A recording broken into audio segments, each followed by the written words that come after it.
Thank you, Lord. Hallelujah, Jesus.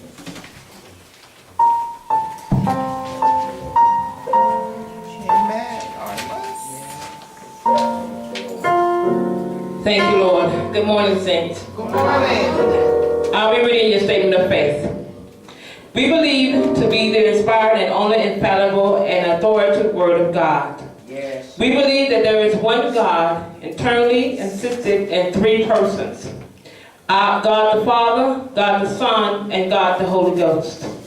We believe in the deity of our Lord Jesus Christ, in his virgin birth, and in his sinless life, in his miracles and in his miracles and atoning death, in his bodily resurrection and in his ascension to the right hand of the Father, and in his personal future to return to this earth in power and glory to rule over the nations. Yes. We believe that the only means of being cleansed from his sin is through repentance and faith in the precious blood of Christ.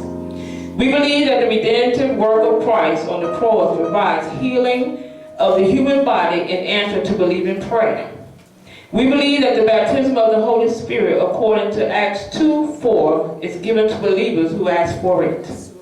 We believe in the sanctifying power of the Holy Spirit, by whose indwelling a Christian is enabled to live a holy life. We believe in the resurrection of both the saved and the lost, the one to everlasting life and the other to everlasting damnation. This is the statement of faith, and this is what we believe.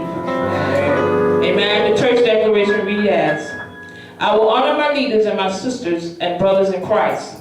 I will pay my tithes and offering. I will give wherever there is a need. I will not backbite or gossip. I will address issues or concerns with godly wisdom. I will trust the word of God. I will stand firm in the promise of God. I will not be a noisy body, but do God's will in my life. I will not slander anyone for selfishness gain. I will love the people and things of God. I will learn to be patient and not allow the devil to steal my peace. And that is our church declaration. Amen.